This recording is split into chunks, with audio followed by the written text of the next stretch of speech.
Hello everyone. So today we will discuss about India-Oman relationship. India Oman relationship की अगर हम लोग बात करेंगे तो अभी अभी हमारे प्राइम मिनिस्टर ने ओमान को विज़िट किया है और आज यानी कि 18 दिसंबर को दोनों ही कंट्रीज़ के बीच में फ्री ट्रेड एग्रीमेंट जो है वो भी साइन होने वाला है। तो डिटेल डिस्कशन हम लोग लेंगे दोनों कंट्रीज़ के बीच में किस तरह के रिलेशनशिप है और किस तरह के एरिया ऑफ कन्वर्जेंस हमें देखने को मिलता है। अगर दोनों कंट्रीज़ की हम लोग बात करेंगे, दोनों ही कंट्रीज़ जो हैं स्ट्रॉन्ग कल्चरल टाइज़ यहाँ पर एंजॉय करते हैं। कल्चरल टाइज़ के अंदर अगर हम लोग हड़प्पन सिविलाइजेशन में जाएंगे तो हड़प्पन सिविलाइजेशन के अंदर हमें एविडेंसेस मिलते हैं कि Harappan people use to procure copper from Oman. Oman से कॉपर आता था हड़प्पन टाइम्स में। इसके अलावा जो हड़प्पन आर्टिफैक्ट्स हैं, जो हड़प्पन ऑब्जेक्ट्स हैं, वो भी हमें ओमान के अंदर देखने को मिलते हैं। तो ये सारे एविडेंसेस हमें बताते हैं कि दोनों कंट्रीज़ जो हैं इतने लंबे समय से एक दूसरे के साथ इकोनॉमिक और कल्चरल टाइज जो है वो इस्टेब्लिश किए हुए हैं।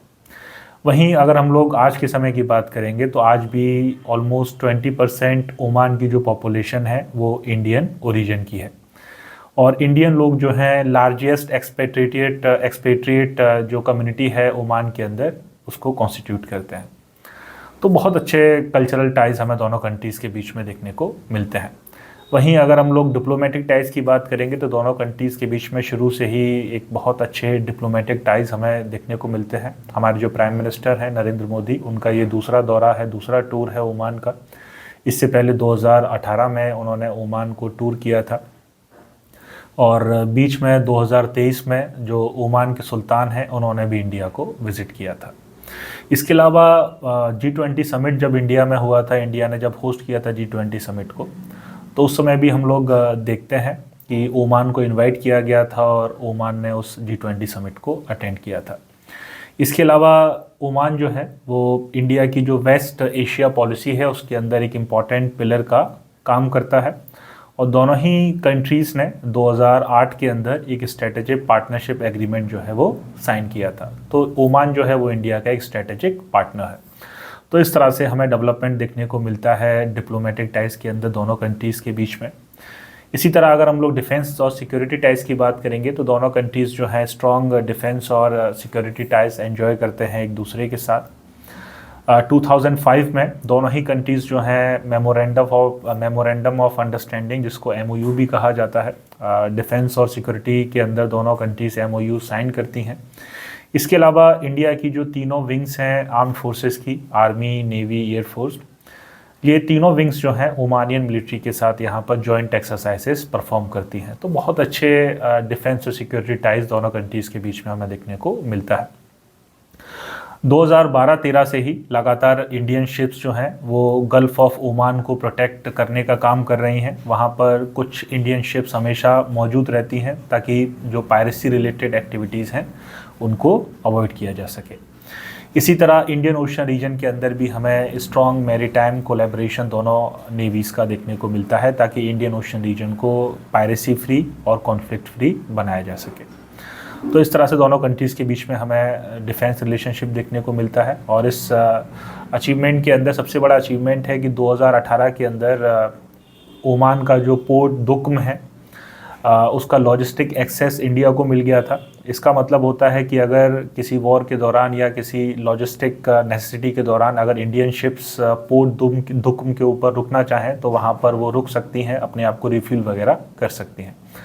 तो इस तरह से लॉजिस्टिक एक्सेस 2018 में इंडिया को मिलता है पोर्ट दुक्म का और इस तरह इंडिया की जो एक्सेसिबिलिटी है गल्फ़ रीजन के अंदर वो और ज़्यादा बढ़ जाती है। तो इस तरह से डिफेंस और सिक्योरिटी टाइज़ हमें दोनों कंट्रीज़ के बीच में देखने को मिलते हैं। अब बात आती है इकोनॉमिक टाइज़ की कि दोनों कंट्रीज़ के बीच में इकोनॉमिक टाइज़ कैसे हैं। तो इकोनॉमिक टाइज़ की अगर हम लोग बात करेंगे तो दोनों कंट्रीज़ के बीच में बहुत अच्छा बायलैटरल ट्रेड रिलेशनशिप हमें देखने को मिलता है। अगर नंबर्स की फिगर की हम लोग बात करेंगे तो लगभग 10 बिलियन US डॉलर से भी ज़्यादा दोनों कंट्रीज़ के बीच में बायलैटरल रिलेशनशिप या बायलैटरल ट्रेड जो है वो हमें देखने को मिलता है। ओमान ने सब्सिक्वेंट अमाउंट में इन्वेस्ट भी किया है इंडिया में, तो ओमान का अच्छा खासा इन्वेस्टमेंट हमें इंडिया के अंदर देखने को मिलता है। इसके अलावा जैसा कि हमने डिस्कस किया कि आज यानी कि 18 दिसंबर 2025 को दोनों कंट्रीज़ जो हैं एक दूसरे के साथ फ्री ट्रेड एग्रीमेंट साइन करने वाले हैं और इसके साथ ये जो ट्रेड रिलेशनशिप है ये और भी ज़्यादा इम्प्रूव होगा और भी ज़्यादा बढ़ेगा। तो इस तरह से दोनों कंट्रीज़ के बीच में ट्रेड रिलेशनशिप हमें देखने को मिलता है। Oman India joint investment fund, एक इन्वेस्टमेंट फ़ंड क्रिएट किया गया है दोनों कंट्रीज़ के बीच में, तो ये भी डेवलपमेंट हमें देखने को मिलता है। और ये इन्वेस्टमेंट फ़ंड जो है दोनों कंट्रीज़ में जो इन्वेस्टमेंट रिलेटेड एक्टिविटीज़ हैं वहाँ पर इन्वेस्ट करता है। इसके अलावा फिनटेक और डिजिटल पेमेंट के अंदर दोनों कंट्रीज़ के बीच में बहुत अच्छा कोलैबोरेशन है। अभी ओमान के अंदर भी जो इंडियन रुपी है या जो इंडियन रुपए कार्ड है उसको वहाँ पर इंट्रोड्यूस किया गया है। तो इस तरह से इकोनॉमिक टाइज हमें देखने को मिलते हैं दोनों कंट्रीज़ के बीच में। इसके अलावा अगर अदर कन्वर्जेंस एरियाज़ की हम लोग बात करेंगे, और कौन से एरियाज़ हैं जहां पर दोनों कंट्रीज़ एक दूसरे के साथ मिलकर काम कर सकती हैं, तो पहला है कनेक्टिविटी को लेके कि यूरोप और वेस्ट एशिया के अंदर जो इंडियन कनेक्टिविटी है, जो इंडिया अपनी कनेक्टिविटी बढ़ाना चाह रहा है, उसको एक पुश मिल सकता है अगर ओमान यहाँ पर मदद करे। तो IMEC, India middle east Europe economic corridor, जिसको अनाउंस किया गया था G20 समिट के दौरान, जिसको इंडिया ने होस्ट किया था, तो इसके अंदर ओमान जो है एक इम्पॉर्टेंट रोल प्ले कर सकता है और इंडिया की जो कनेक्टिविटी है मिडिल ईस्ट रीजन के अंदर उसको इम्प्रूव कर सकता है। इसी तरह दोनों कंट्रीज़ के बीच में हमें जो एनर्जी है उसको लेके भी एक कन्वर्जेंस एरिया देखने को मिलता है कि ओमान एक इम्पॉर्टेंट रोल प्ले कर सकता है इंडिया की एनर्जी सिक्योरिटी को लेके। इसी तरह दोनों कंट्रीज़ के बीच में एजुकेशन और हेल्थ सेक्टर को लेके भी बहुत कोलैबोरेशन हो सकते हैं। इंडिया की जो एडवांस हेल्थ सिस्टम है और जो एडवांस एजुकेशन सिस्टम है उससे ओमान को काफ़ी फ़ायदा मिल सकता है।